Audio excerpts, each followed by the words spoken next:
I know you love that, Marty. You I really do. do. I love the jingles. I love the jingles, Justin. I don't know what you like about it. It's a bit kitsch for my liking. And that's all the better. Because the thing was, you missed it last week. And I sort of unsettled me a bit. It took me a bit of time to get my mojo settled in. Well, sometimes I have to shake it up a bit and do it a wee bit differently. I mean, you can tell me. You always keep me in the dark. Oh boy, I tell you. Well, if I try to explain it to you, you always slag me off and say, "I don't want to know about technology." My brain's not big enough to understand it, and I really don't. I've one of them shot glass brains. I think if you put something in, something's going to fall out. Like I'm not able to figure out how you open the door or something. All right, everybody's tuned in tonight already. Better say hello to them all. William McClanahan saying, "Good evening, guys. You beat Mark Kerr. Mark Kerr was fourth tonight. You're fourth. You're slipping up." Patrick Bulkey, good evening to you. You were second. Julie Mason was third tonight, of all people. Mark Kerr fourth, Tony Sillett fifth, and Seamus Tobin sixth. If you're watching wherever you are in the world, always say hello. We like to hear from you. Connor Ryan, there you go, as well as in tonight as well. Good evening, everybody. How are we all? Evening to you. We'll show you all names on screen at some point during the show. Now, are you busy today? Were you? Because everything was a bit last minute here in Shea Whiskey Review. I was on the radio today, and then it was round the neighbours for a few drinks tonight and a cheese board. Always a cheese board. You love a cheese board. I know I do. Do you want to hear your music now? Do you? Absolutely. Here we go. I'll hit play on the music. Here we go.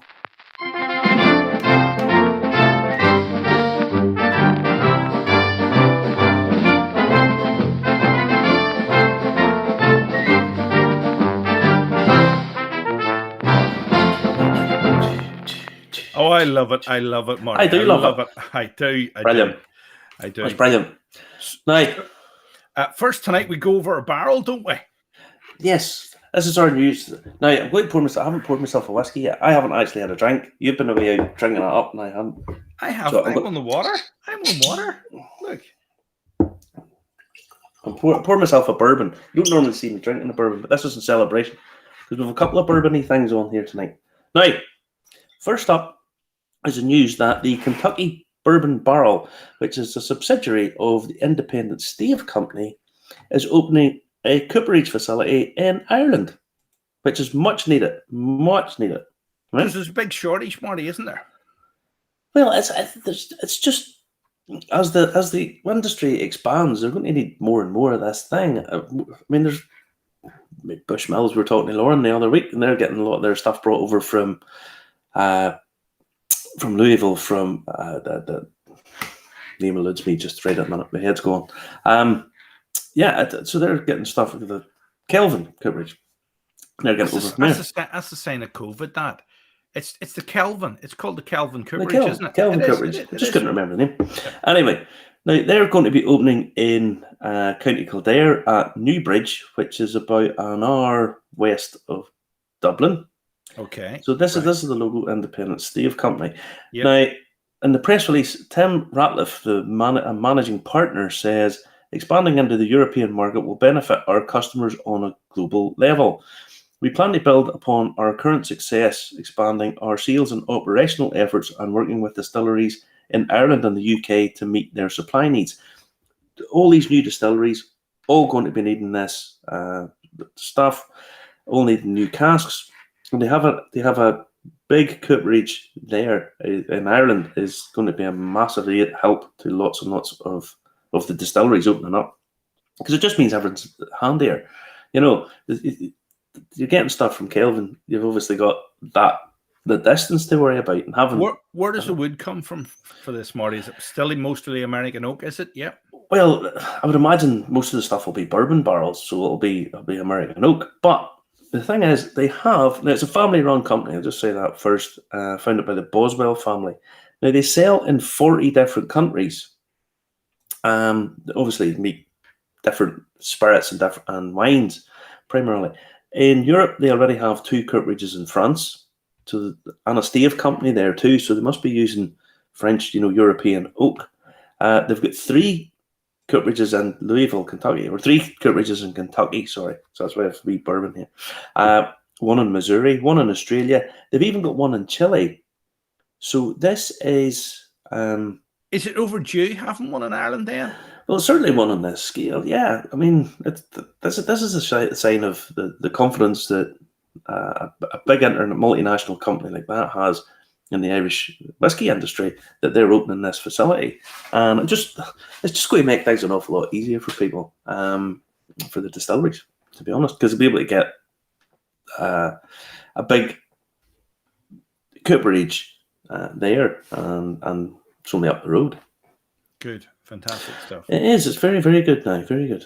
So, now, before we go on, we better put everybody's name on screen. But remember, comment, like, and share. Subscribe on YouTube and click like on Facebook. It's best to comment on YouTube because that helps the old algorithm. There's already quite a lot watching tonight because it's a miserable wet old night, and that always helps the viewing figures. Yay! So we're almost rowing a boat here now, aren't we? Yeah. Well, the Diageo's Irish whiskey brand, Roe & Co. They've announced this new release, which it's unusual, to say the least. It's up for pre-order, €80 a pop, 46%, and it's Japanese sugi cask, or it's known as Japanese cedar. Now, it's not actually a full cask made of this wood. What they've done is elongated bungs. So basically, it's a bourbon cask, and they've put longer bungs into it to add the flavour. Now, Japanese cedar is known for its lustrous colour and soft, pliable texture. Gosh, it looks beautiful. Looks beautiful. Well, that would be your cup of tea. This has won a gold medal at the International Spirits Awards already, because we've obviously sent it out. But there's the next picture. Bring up the next picture. Yeah, put that up on full screen for us, mate. Okay. Yep. I have a bigger one, I have a closer one. Here we go in closer even.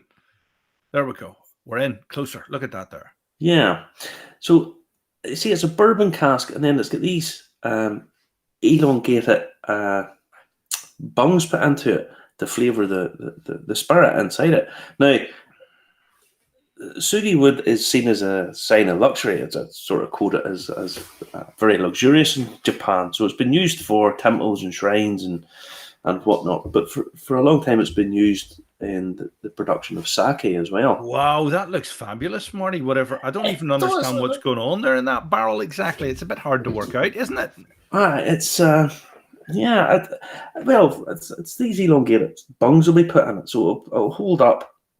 I'll seal up, but probably not aged on it very long, because it says it's quite pliable and sort of porous. So I'm not 100% sure how it's actually been done.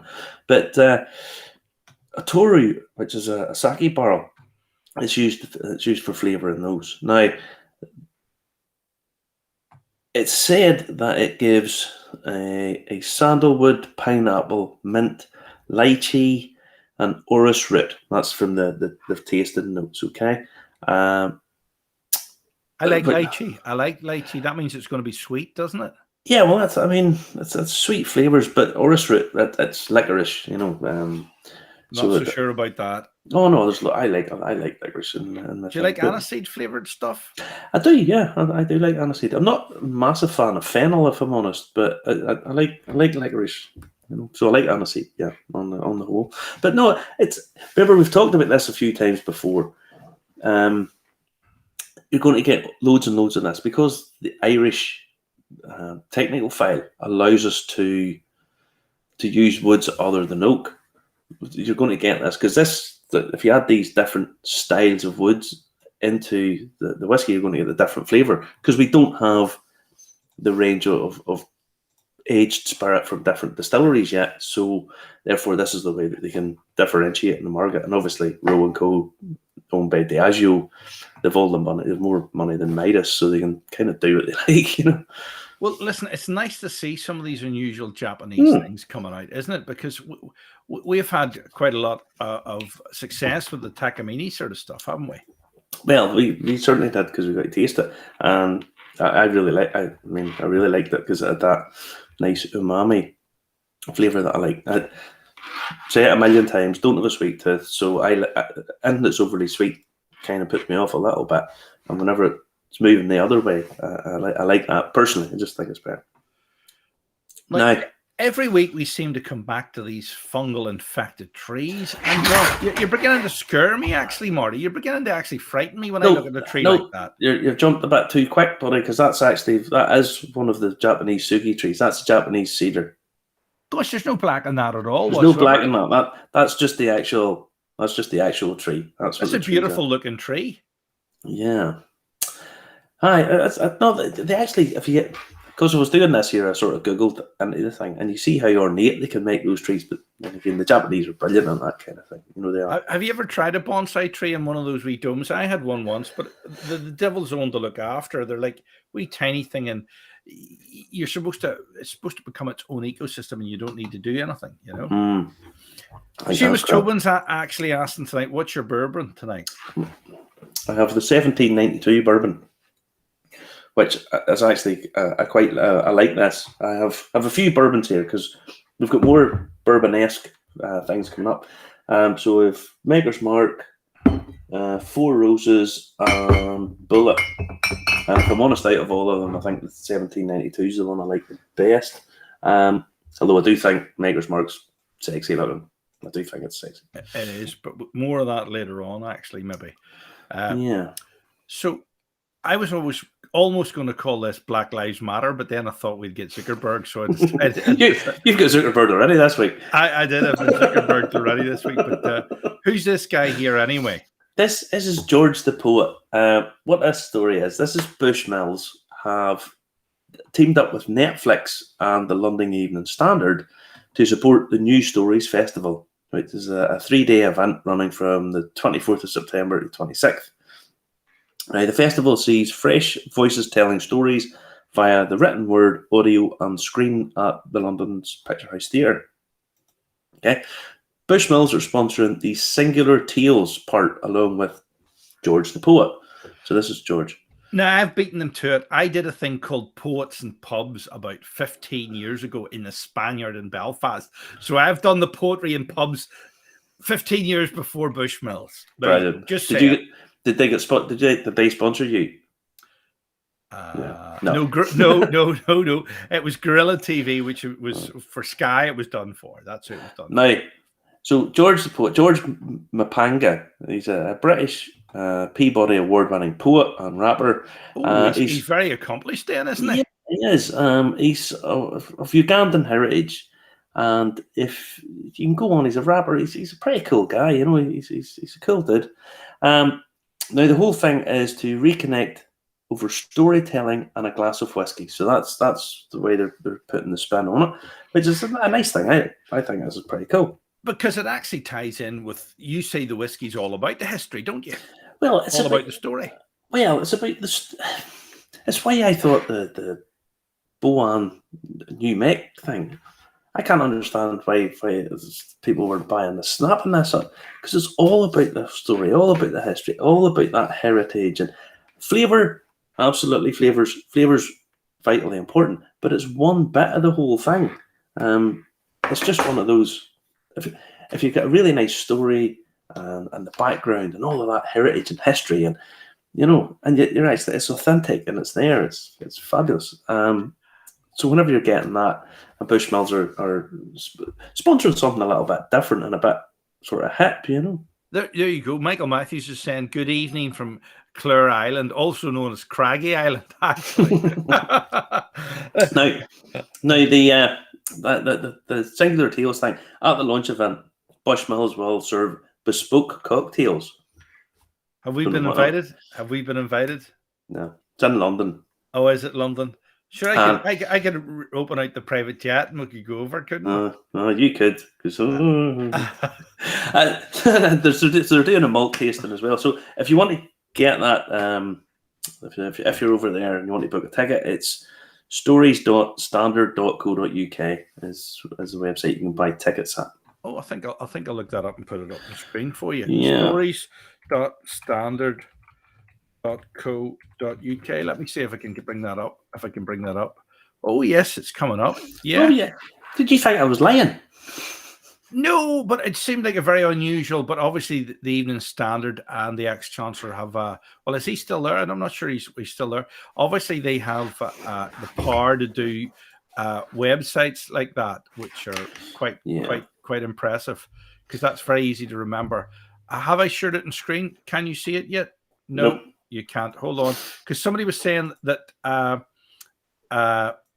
YouTube was 10 seconds behind Facebook. So all we have to do is not talk for 10 seconds and it'll catch up. Hold on.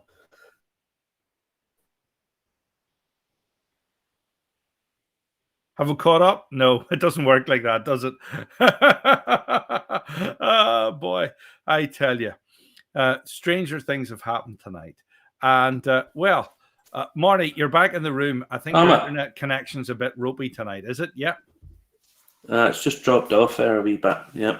It has indeed. Yeah. So that's the Stories and Festivals from Bushmills. Sounds like a good idea, because I think that will really, really catch the imagination, because there's still a lot of people are still working from home. So anything you can access online, such as this, is a good idea.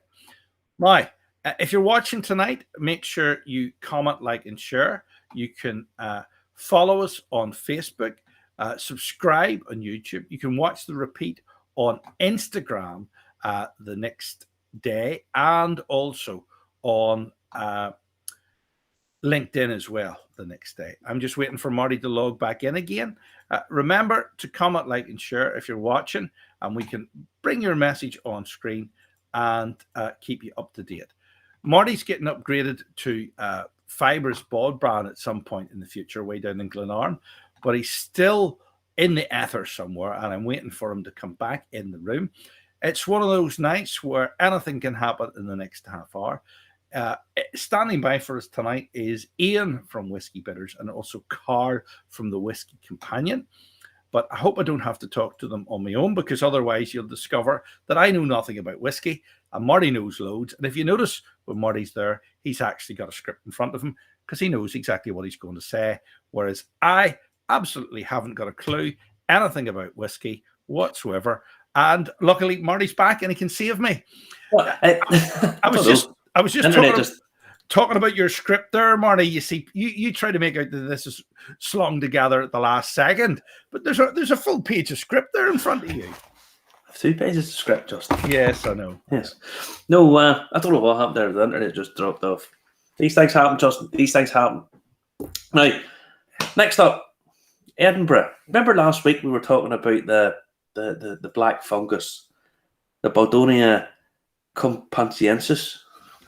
Yes. My Latin pronunciation is terrible. Did Latin up to 4th year in school or something. Terrible. No, anyway. So we're talking about this, and we were saying that there's some dispute by the West Cork guys. So anyway, in Edinburgh, the same thing has happened.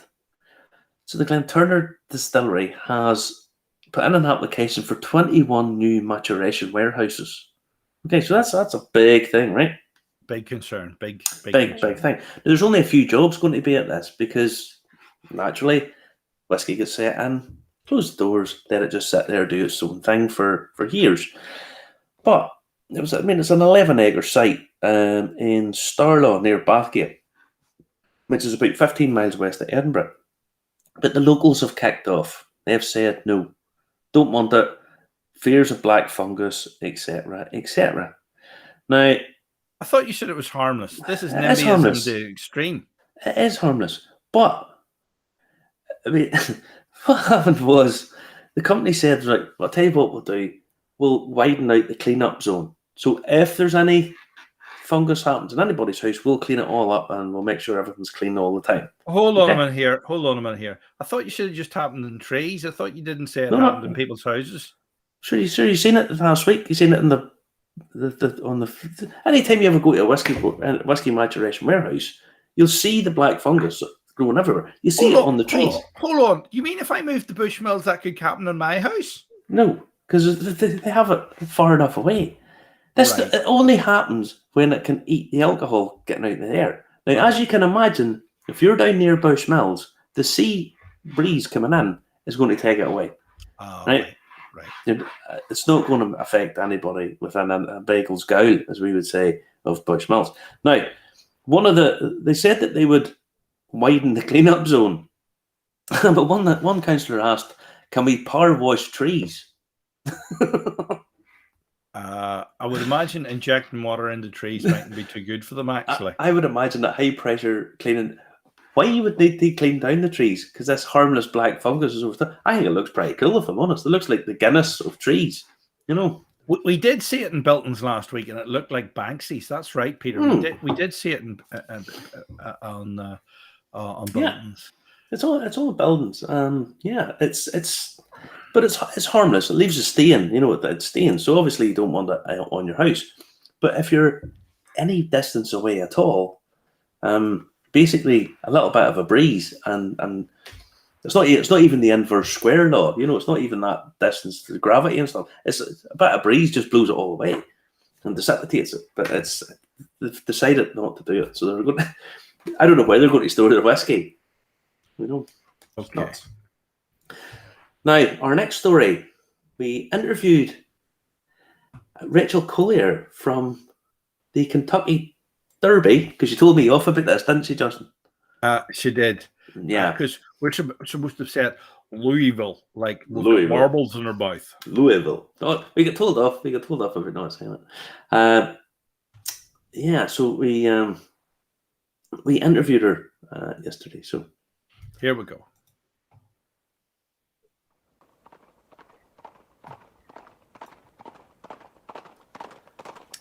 I've forgotten how the Kentucky Derby starts. What is it? Riders ready or something like that? Or riders up? Riders up. That's right. Yeah. Riders up. Riders up. And down the stretch they come. Now, see, Justin's got one up on me because Justin's been there. Haven't you, Justin? No, I haven't been to the Kentucky Derby. I haven't. I've been to Royal Ascot, but I haven't been to the Kentucky Derby. He'll be telling you next to have a private jet. What do you hear? See, this is Justin's sort of thing. Justin does all this, you know, goes to the Royal Ascot and so on. But we're joined by Rachel Collier of the Kentucky Derby Museum. How are you? Hey, good. Thanks so much for having me on. It's so fun. I could listen to you guys' accent all day long. So much fun. Yeah, you get tired of it real quick. I'll just tell you that now. No, the reason we have you on is because you're hosting a whiskey auction for charity to raise money for a guy. So do you want to tell us about it? Yes, this is a really neat opportunity. Here in Kentucky, you know, we're bourbon country, and anytime you hear Pappy Van Winkle, it's like people just go nuts. And so we had this really unique opportunity. This father, his name is Nathan Perdue. He lives in a city called Carmel, Indiana, pretty close to Louisville, Kentucky, and the Kentucky Derby Museum. He happens to be a bourbon connoisseur and bourbon collector. And he also happens to have a little son named Wyatt, who is 2 years old. And his son Wyatt is living with cystic fibrosis, which is a disease that affects the lungs and shortens lifespan for people living with it. So Nathan had this genius idea. You know, I've got this Pappy Van Winkle, very valuable collection. My son, you know, I want to help find a cure for cystic fibrosis. He approached the Kentucky Derby Museum and said, I think if we teamed up together, I can't do this on my own. I can't do this raffle. Nobody will buy tickets for me. But hey, team up with the Kentucky Derby Museum. We can tag team on this, use you guys as a megaphone for this raffle, get the word out about cystic fibrosis. And it's a win-win for everybody. The tickets are $100. And the winner, whoever wins this, the collection has been valued at over $18,000. I got those bottles out for a media segment the other day, and they were in this box with styrofoam, really carefully packed in there. And I'm like, oh, I don't like being the one handling these. This is $18,000 worth of bourbon that I'm handling, and I'm like, I'm not the one to drop a bottle. But it's a really, they have an amazing story. Wyatt is such a sweet little boy, and you know, the fact that his dad is, of course, I think any parent wants to do whatever they can to make sure their children have a wonderful life. And that's all he's doing. He wants to help find a cure. It's a great way of doing things. People, as you say, Pappy Van Winkle is like the collectible bourbon. It's the one everybody really wants to have. So there's 5 bottles in the collection. That's the prize, and it's $100 a ticket. Now, how do they get the tickets? Do they go to your website or? Yes, derbymuseum.org/raffle. And there is one thing: you have to be able to come to the Kentucky Derby Museum to pick up the bourbon. So we'll welcome anybody in your audience, but you got to be able to come here. We can't ship the alcohol. That's the only thing. So, but we are making it pretty fun for people who maybe don't live near the Kentucky Derby Museum. We have the prize package also includes a one-night stay at Hotel Distill, which is a very nice boutique hotel on Louisville's Whiskey Row is what it's called.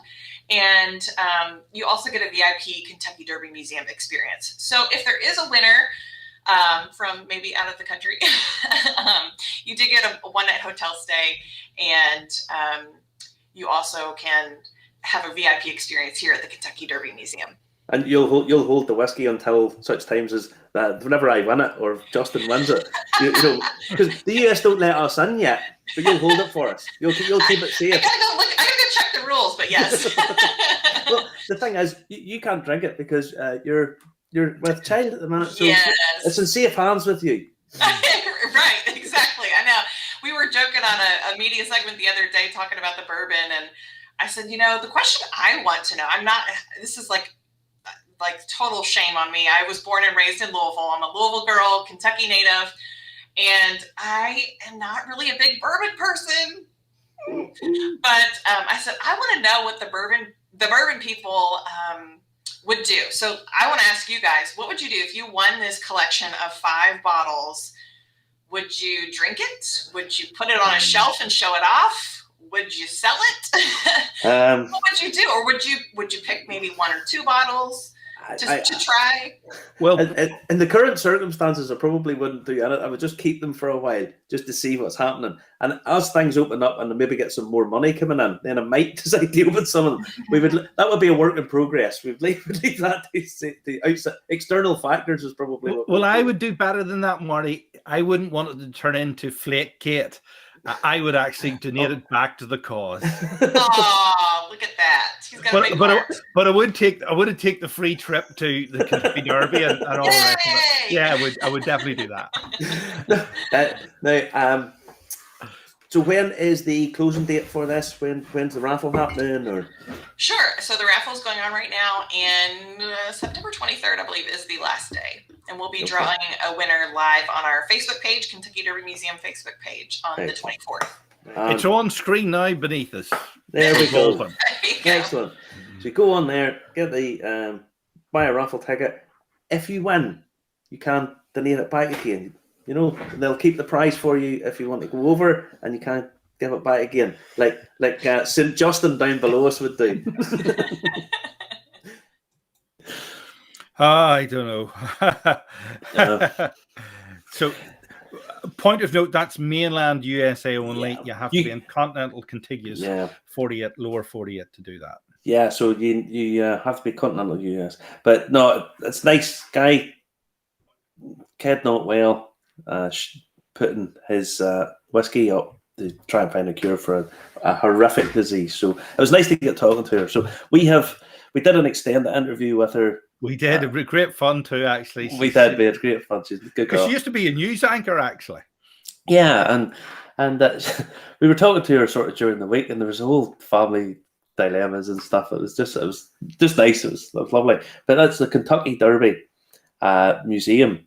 So you can get, if you win this, you get a tour of Churchill Downs and so on, which would be. My dad would love this. He would never worry about the whiskey. He'd give that to me just so he could get a tour of the Churchill Downs. Oh. But yeah, nice girl. So now we have our regular. There he is, our auction expert, Carl. You're back with us now. Better unmute myself. How you keeping? Good. All good. How are you? All right. Yeah. I'm working away. We've got paid employment this weather, so sort of semi-normal back again, you know. Yeah, but, I can see you have more whiskey there than you usually do. Yes, this is. I actually bought a few bottles. I haven't bought anything for well. That's not true. I actually have bought bits and pieces, but I got a couple of bottles of some other stuff the other day. Sort of trying a few different aged spirits. So I have this, which is Armenian 6-year-old brandy. Very good. So I got that a few weeks ago. I have some other stuff floating about, which I'll have to try. We're just broadening our horizons a little bit, you know. Absolutely, that's what you need to do. Yeah, well, this is it, you know. I was gifted a little sample of a French whiskey called Lascaux, Lascaw. 20-year-old whiskey. Apparently, it's a distillery in France, and they bought whiskey from a distillery in Scotland. Yeah. And they brought it over and finished it in a wine cask, and it's drinking quite nicely. Yeah, excellent. The only thing that says on the back is that it's the whiskey of the Lions. So I looked that up, and the only reference that I can find is the famous grouse are sponsors of the British and Irish Lions. Yeah, famous grouse whiskey. That's probably. Have you heard of that one before, Marty? Which one? Lascaux. Don't have the bottle myself, but I had a sample of that. I was staying in the Rassi distillery. Now, if you don't know where that is, if you go to the Isle of Skye, you have to get to Skye and then get another boat from Skye to Rassi, and you can actually stay in the distillery. So I stayed in the distillery, and they have a whiskey bar with a basically you stay and you just write down what it is you've drunk. Unfortunately, I couldn't find the measuring pour. I wrote down everything that I drunk, but I don't know. I was sort of, is this? Let me see if this is a full measure or not. Dear, sorry, whoops. You wrote everything down. You drunk, or you wrote everything down while you were drunk? Well, it's a bit of both. But no, if you ever get a chance, go to the Rassi distillery. You look out over, you see Skye right out over the whole, but it's just beautiful. The only place I ever had that, Carl and Marty, was on Catalina Island. We went into this bar while we were waiting for the ferry back to the mainland, back to Port of Los Angeles. And this old lady who run the bar, which was absolutely jam-packed, she says, "What would you like?" I says, "I'll have probably a Cointreau and pure orange." She says, "I can't reach it. Help yourself." And I went, "Okay." And then at the end of the night, I says, I only had a couple. He says, "How much is it?" She says, "Oh, never worry about it, son. I'll wait and catch the ferry." No way. I thought to myself, why did I come into this bar first? Have you seen the thing about it is US measures.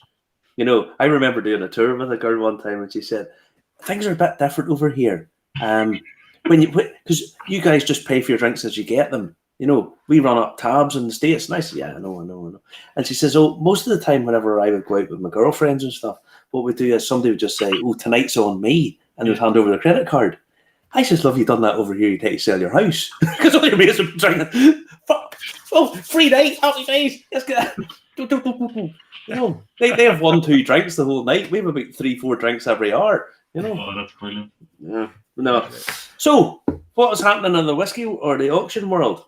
Yeah, absolutely. It's. I mean, the summer is generally a quieter period. In previous years, and I mean, this year is kind of no different. Like in the last month, there's been just over 1,200 Irish bottles sold at auction, which make up just over €290,000 worth, which is quite decent. But then if you look in the grand scheme of things, all of the auctions that we had, so we had 8 different auctions in the last month, and there was a total of about 8 million turnover. So there's quite a discrepancy there. This particular one here, the Dungorney 1964, is kind of risen over the last while, and this is the first auction we've really seen it take a bit of a dip. By dip, it's not that much really. It's like it's still an €1,800 bottle, just below the average that is going around at the moment. And I mean, yeah, Dungourney, it was found in a back warehouse of Middleton, and they're not going to be releasing any more of this, so it's good as it gets, really. There's some bottles that have popped up for sale recently that I've thought they're bargains for what you're getting. I was going to say that undervalued, Marty. Undervalued, Marty. Well, I would think that would be. I mean, it depends what people are buying. You know, if you want to buy something for a collection, that's obviously what you're going to focus on. But if you're wanting interesting bottles, or certainly ones that are investable, and let's be honest, interest rates and stuff at the minute aren't, even property prices are going up, but it's not something you can really invest in now. And everybody talks about investable whiskies. Dungourney 64s, one at that price. Compare that to a Scottish equivalent and see what you're going to pay for it. Oh yeah, absolutely. And I mean, Irish whiskey. The one I assume you're going to bring this up because we don't discuss this, obviously. There's the Napier bottle, the 44-year-old. I do have that as part of one of the images. Yep. I mean, somebody got a bargain there. Absolutely, yeah.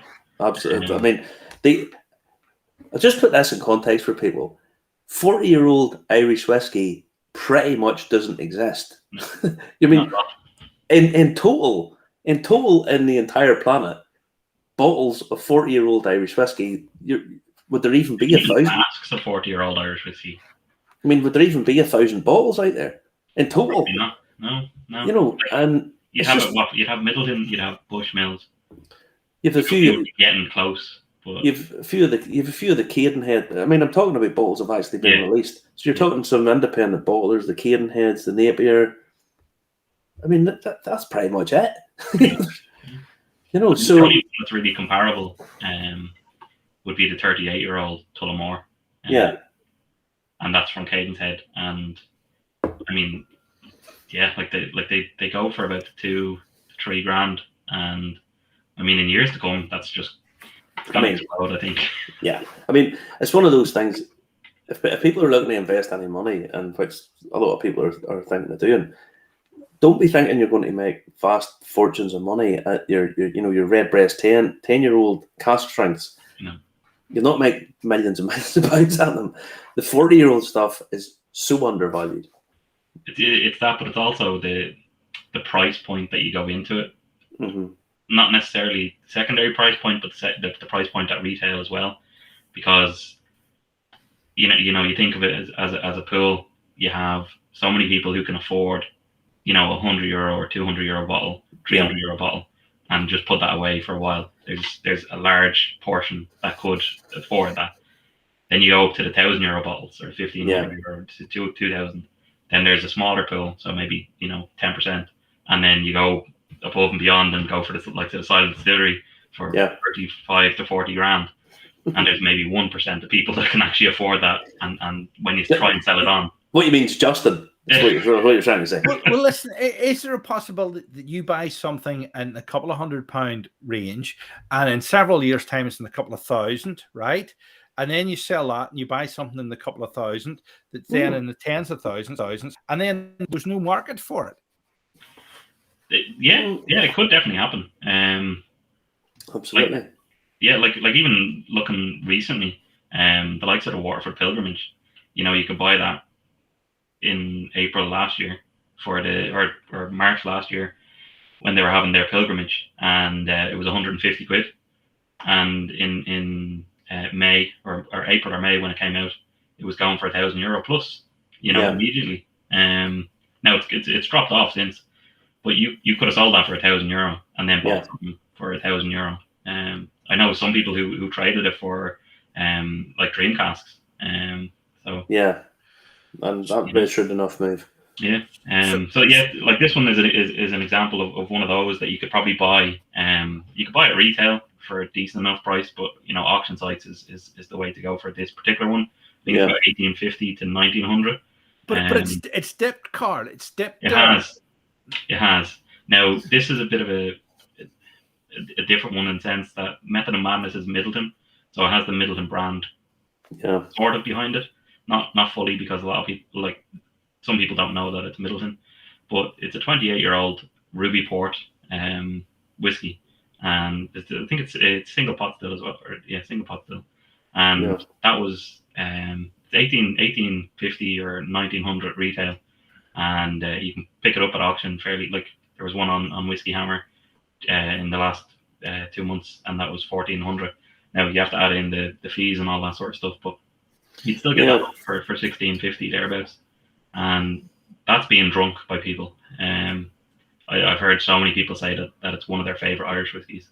Yeah, I've seen it. I've seen people pop up talking about bottle shares and stuff. And the thing is, with bottles, with some of these bottles and the bottle shares, guys, I know that is expensive, but people are getting to try these things, and they are expensive in their own right. But the more people bottle share them, the more the guy has it sitting there, the more it's going that way. You know? 100%, yeah. You know, and they're not making any more of it. No. So yeah. So we've got one final one to take a closer look at tonight, because Ian from Whiskey Bitters is standing by Carl to join us tonight as well in the last quarter of an hour of the show. Remember to comment, like, and share on Facebook and YouTube. Hit subscribe as well. Watch the repeat on Sunday on Instagram and LinkedIn and wherever you get your podcasts from. Remember, I'll ask your smart speaker to play Irish Whiskey Review, and Marty's voice will mysteriously appear in your head. Yes. I have it in my own head and I get fed up with it. So listen, this is no surprise. Redbreast Dreamcast, but it's dropping back now from a peak. Frightening for some people. Absolutely, yeah. So back in June, there was a bit of a spike in this. You know, after the last Dreamcast was released in May, or like late May, early June, when people were starting to get their bottles, and it spiked up because people were trying to backfill their collection, and we've seen a huge increase of the amount of Dreamcast coming to market. So I think that's kind of, you know, corrected the market in a way. So, you know, it was settled at 2.22 and 2.5 maybe on a really good day, and then it went straight up to 3.7, and I think I still think long term that's a great one to have. Oh, absolutely. Long term. 32-year-old Redbreast.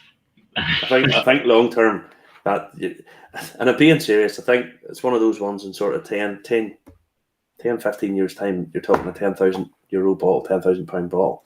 Exactly.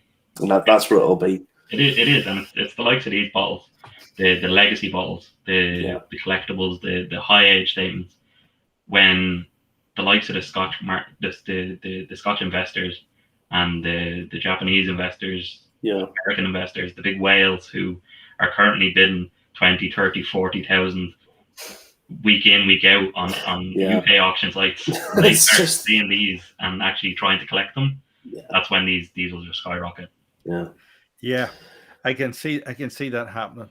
Well, listen, we've got a few more other things to discuss here. We've got some nice pictures of what is a special edition whiskey here that you sent through to me. The Napier. That was the William Napier one that we were just talking about, the 44-year-old. So I went from 1950, and like myself and Marty both think that's a bargain. That's an absolute bargain. I know this is €2,000. Plus fees, you're probably talking, you know, 22, 23, €100. Try and compare that to a 44-year-old Scotch. And bear in mind, there's tens of thousands of Scotch 40-year-old plus whiskies.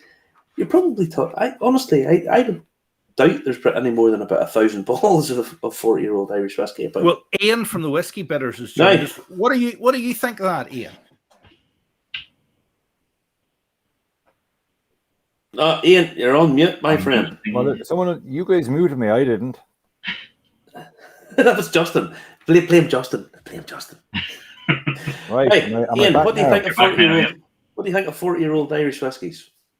Well, like Carl was just saying there about the silent distilleries and the 40 grand, and about 1% of people can buy them, and you know, I'd say it's probably even less than that, and you know, I personally think that the likes of the Pearl has a lot more charm to it, because that was made in a different era by maybe craftsmen who loved whiskey. I'm not saying the current guys don't, but these ones that are coming out now, the silent distilleries, like the 44 years old, the 44 grand, there's 44 bottles or whatever it is, and it's and okay, the packaging is super, and it's all these like the wonderful box, but it smacks to me more economics than the love of whiskey. Maybe I'm wrong. That's just a personal opinion, but I mean that Napier there, 44, as you say, like it just hasn't caught on yet. And you were saying there, Marty, about like the thousands of scotches that are out there that are 40 years old.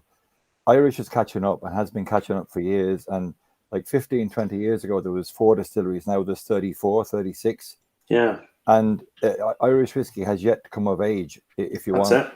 And the only way is up. And I think the new distilleries that are coming out are really working hard to differentiate and bringing something new to the market. Look at Killowen, look at Lockgill, look at all those guys who are coming out with new ways of doing things, and they'll add to the impetus that is there for Irish whiskey. And Jameson there, which is heading tonight for 9 million cases, and you know that's been their flagship brand, and that's paved the way. But if the other distilleries can get it right, the future is very bright. Well, the future is very bright. Now, Ian, you are currently hosting your 3rd auction. That's right. 3rd, isn't it? From Whiskey Bidders. Now, how did Whiskey Bidders come about? Ah, right. Well, I'll try and make a very long story very short. No, well, I saw an opportunity about a year ago for another Irish whiskey auction site, and no offense and all respect to the current Irish players, but I just felt there was room for another one. And it was only the start of this year that I managed to make contact with a couple of guys in Mullingar. There's an auctioneer and a publican, and myself, and we basically formed Whiskey Bidders. Like I think I'm the whiskey head, and the other 2 guys, obviously auctioneering and publican, makes sense because we need a license and we need a license. But we kind of started talking around February, March, and we came up with a name. And we established a company, and we got moving, and we got a really good web designer to come up with a website. And we knew that the website was going to be key because like 95% of your interactions with your customers are through the website. Yeah. So we kind of said, what do we need to do to make it the very best? So we tried to take the best of the other sites, and even the web designer did it as an art auction website. And we wanted the kind of best of everything. And one thing we did really want is to have it really sexy, if you can call it that, on mobile. And interestingly, over 86% of our interactions are on mobile. Yeah. And we try to make it simple and clean and fast and user-friendly and easy to navigate, because not all the sites, and I'm not going to name names, are easy to navigate. And it can be very, very frustrating when you can't find your own bottles, you can't find the bottles you want. You get an egg timer trying to switch from one. Anyway. That goes back to the Catholic Church. Only 5 levels to the Pope, and a good website should only have 5 levels. Isn't that right, Carl? Isn't that right? 5 levels. Now, that's exactly right, Justin. Seamus Tobin is asking, what can I get for £1,000? So €1,000, say, or £1,000. What can you get? So Ian, if someone is looking at Whiskey Bidders and have £1,000 or £1,000 to spend, what would you say that they will get on your website or on your auction? On the current auction, well, if you're looking to drink or invest, if you're looking to drink, there's numerous bottles you can buy for €1,000. But if you're looking to invest, I'd recommend going for known distilleries like Middleton. The like to say Green Spot are very good. Killowen is collectible, but it may not appreciate in value. Like you made the point earlier about Redbreast 10-year cask strength earlier, that it's €100 bottle now, but in 10 years' time, will it be a €500 bottle? But things like Green Spot, where we've a few single casks in there that are numbered, like say the Green Spot 12-year-old whiskey exchange is only 192 numbered bottles, and they're not going to make any more of them. So if you can pick them up, they're a good investment. Yeah. And probably the Middletons, if you can pick them up, like Middleton 2018 is ballpark, say 300, 350. That's probably going to go up. Middleton 2021s, if you can get them, 250. The other ones like Teeling is very good whiskey, and in fairness, they've been very creative and done a lot of finishes, but they don't seem to appreciate in value. No, that's funny, that isn't it? Yeah. And the one Teeling I really admire is and I shouldn't say the really admire, but the Teeling Centenary collection in the tall wooden boxes. They are just beautiful, and it's a set I don't have, and I probably never will have. But it's a beautiful presentation, and that will appreciate it. And even things like some Napogue 1951, they've made that one, wooden box, cracking whiskey. Yeah. But again, it comes down to limited edition, good distillery, cracking whiskey in the bottle, and numbered bottles if you can. Yeah, and that gives you some kind of exclusivity.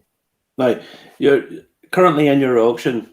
What would you say is the highlight of the Whiskey Bitters auction at the minute? Oh, right. Well, we have 8 Dream Casks at the moment. I think 8 or 9. So I think we have 2 32s and 3 28s and 2 29s and 3 20s, I think. And we have about 5 or 6 of those Green Spot single casks. We've 5 Power single casks. They're a cracking collection if you can get them.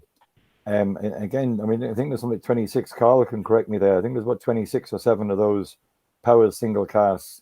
Wonderful presentation in the black and yellow boxes. I'd say Carl has the set. I'd say. Do you have this? Is this bicycle, this promotional Jameson bicycle, is it up for auction? It is. No, I didn't get a chance to mention that. No, that's got a lot of interest. But I think Irish Whiskey Auctions. Hello to Anthony and Katie. They had one a couple of months back it sold for about $750, and this one's at $580. The last I checked this evening, but it's a cracking item, and there's a lot of interest in it. I've had a few emails from guys asking me, do we have any more of them or just the one? But it's really made a bit of noise for us, which is great because like it's going very well, and we're delighted with the support. And like as you said there, Marty, we're on a 3rd auction. It just seems like time has flown.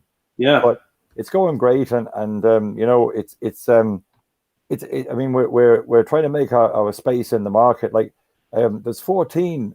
Believe it or not, UK and Scottish auction sites. Yeah. And now there's 3 in Ireland, you could say, with ourselves in Celtic and IWA. I know the English market is different, but since the Brexit wall, I call it, has come up, it's made it very difficult to buy to or from the UK because of the VAT and the excise. So we think there's room for us, and we're making our way, and we're doing well and getting the support and some interesting bottles. So it's great. Yeah, absolutely. Now, in terms of, you've mentioned there's 3 Irish whiskey auction sites now. So, in terms of costs, what's the costs for someone buying a bottle from yourself? What's the premium on the top of that? We charge pretty much the same as the other 2 because we'll have to pay our bills, I suppose. So, if you buy something that's 10% of the full price, if you will, plus VAT. So if you buy a bottle for 1,000, we'll charge you 100 plus 23% VAT, which would be 123. Yeah. And then if you're selling, it's 5% of a seller's commission, and then if the listing fee is €4 and a reserve fee is €8. Yeah. So I mean, if you're selling the bottle for 80 quid, it's probably not worth putting a reserve on it. But if it's 800 quid, it's probably worth it. And then shipping, you can collect if you want. Shipping will depend on the number of bottles you buy and your location. Yeah. And what's your methodology in? A lot of websites are hit with pressure coming up to auction day. Do you have a methodology for beating that? Well, we haven't had a problem yet. I mean, one of the things, our web designer, he's a great guy, but I remember I said to him, you know, when we had numerous meetings, I said, Stephen, the website can't crash, it can't crash. And he said, Ian, it's not going to crash, all right? And I said, and he's right, because it hasn't. And in fairness, it's very clean. And the way we close the auction is good, because on the night, say it closes at 7, if there's no bid from 10 to 7 till 7 p.m., that lot closes at 7 p.m. sharp. If there's a bid during that 10-minute interval, that lot individually extends by 10 minutes. Okay. So people to catch up. I mean, this is obviously a lot more work for Carl at the Whiskey Companion, because he's got more data to analyze than Carl, don't you? It is. Yeah, I mean, like, look, I look at everyone's website. So yourselves, Celtic with their new website, Irish Whiskey Auctions with their new website, Whiskey Auctioneer, Scotch Whiskey Auctions, they've all had new website, well, updates anyway, not necessarily new website. But like everyone has their kind of their own way of naming things, which is the most annoying thing, I have to say. Yeah, I mean, like it's good, and it's good to see another name in the hat. And I mean, I have them on the Whiskey Companion app, and the little, like your icon, the black icon with the red underline, it stands out. So yeah, nice. Yeah. Another, I mean, that selling the bicycle, I think those look fantastic, and they certainly look great in a pub. You know, I want to know what the person who wanted to wants to do. Was it like, put it in half and put it in a tandem bike? Because I think that would be nice. Oh yes, just don't be riding them down the coast road, okay?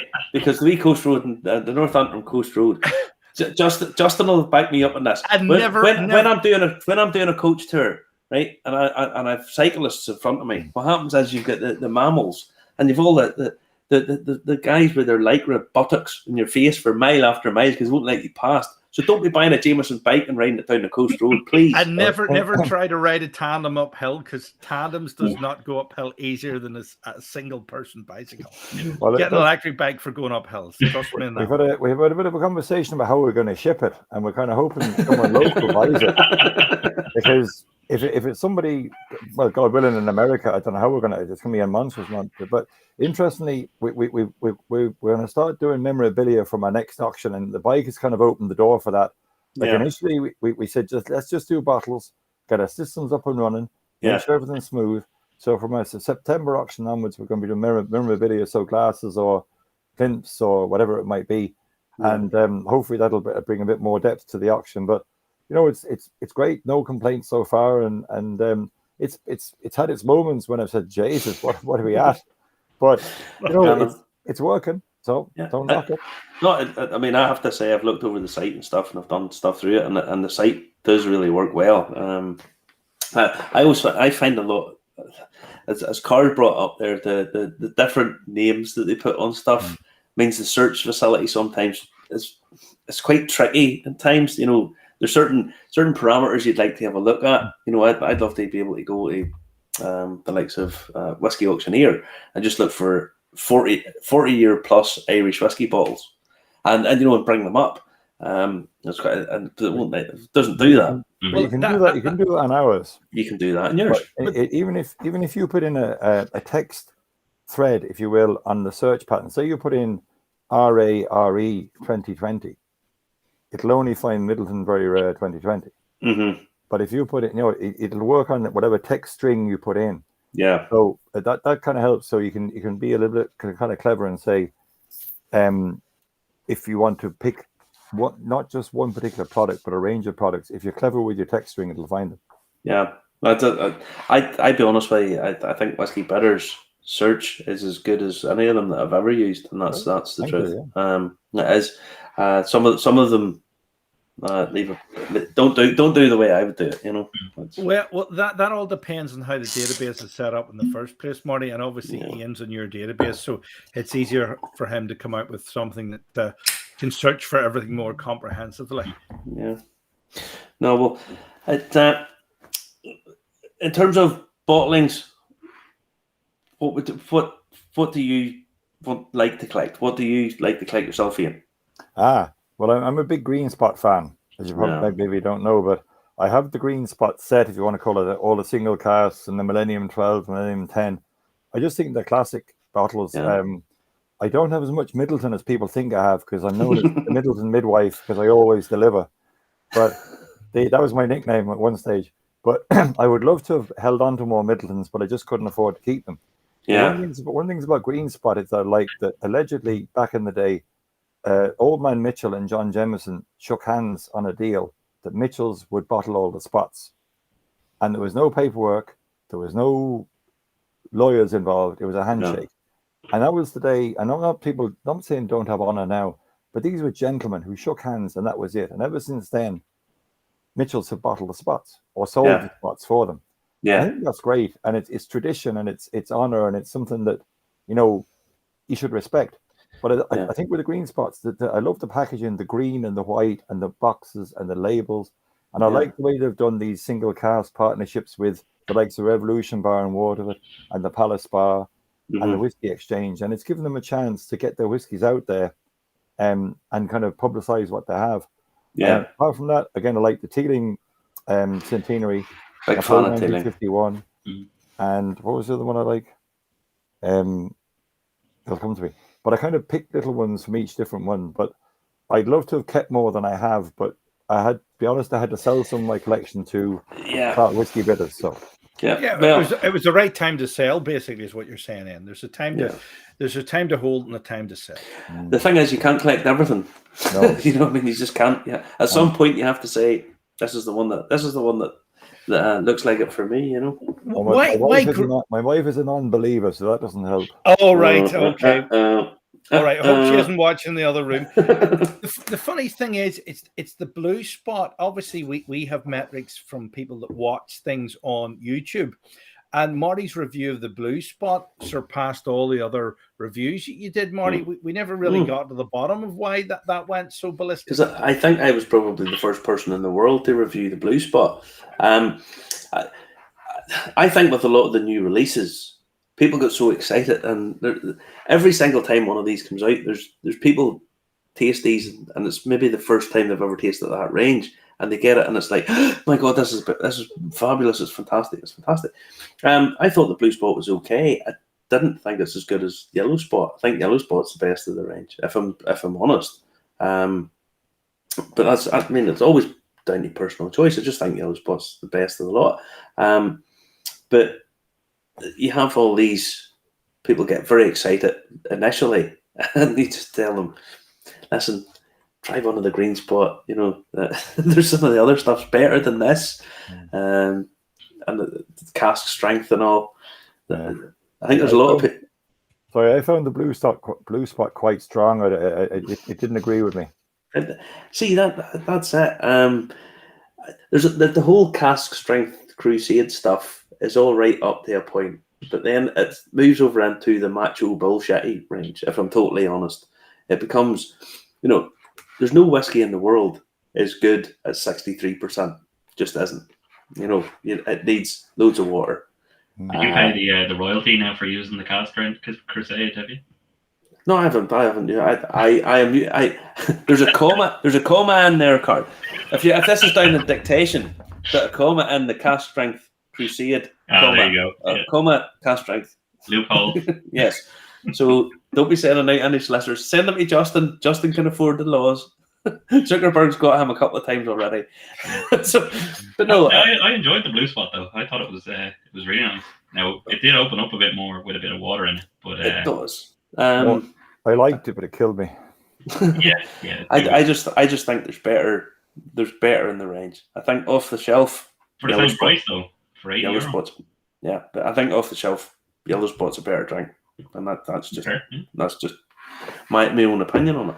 But yeah, so whiskey bitters in terms of lots heading on to auction 4. You're saying that there's more memorabilia going to be coming in. Now, memorabilia is a strange one because there's been lots of high-end stuff being sold at, I hate using this word, but sort of proper auctions for a long time. I mean, I'm thinking Victor Mees and stuff. For quite a long time, there's people have been very collectible, and certainly in terms of mirrors and that kind of thing. Now, do you see yourself becoming more dedicated in that way and muscling in their space, or is it going to be a healthy mix of whiskey? I'd say more an add-on, and the reason they say that is that we're a whiskey auction site for whiskey. Now, we started to run this auction because we've got a few bottles in, but it's primarily for whiskey, and we'll take like rums or whatever as well. But we've had a good few requests for memorabilia. Yeah. And so far, we've turned them down. Now, the likes of mirrors and that would be awkward to ship, and fragile and all the rest of it. So, I mean, it could be like glasses or stands or plinths or whatever it might be, but it's just to accommodate the requests we have and also to add a bit of depth to the auction. We're open to the memorabilia, and the focus is always going to be the whiskey. Yeah, good. I think there's a huge market for the Irish whiskey memorabilia as well, because there's not that. There's probably actually more of it about than there might be of certain bottles. Of a certain period. There's certainly an awful lot more memorabilia. I bought a thing about 2 weeks ago. I'm still waiting on it being delivered, which I was actually looking forward to getting. It's one of the Dunville's banknotes. from back in the day, the white banknotes. And I got I'll let you in the wee secret. It came in a lot of 4 things.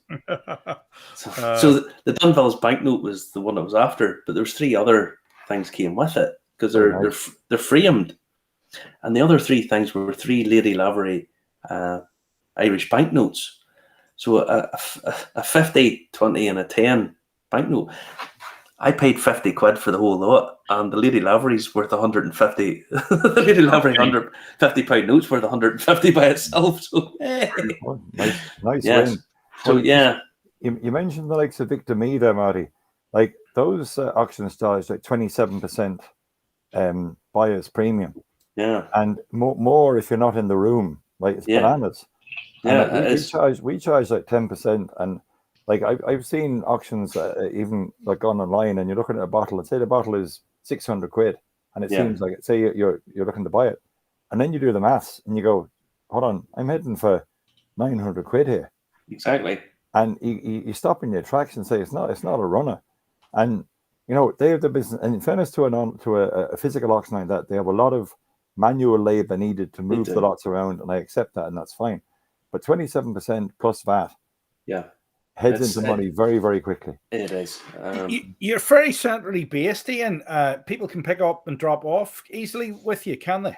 Oh, they can, of course, yeah, no, and we welcome that, and that's, I suppose, Mullingar is as central as it gets, and it's handy that way. But we're growing, we're getting there, and it's been a great start, and I think the fact that we're central will pay off even more in the long run, because we're easy to get to. Yeah. Right, guys, it's been a pleasure talking to both of you.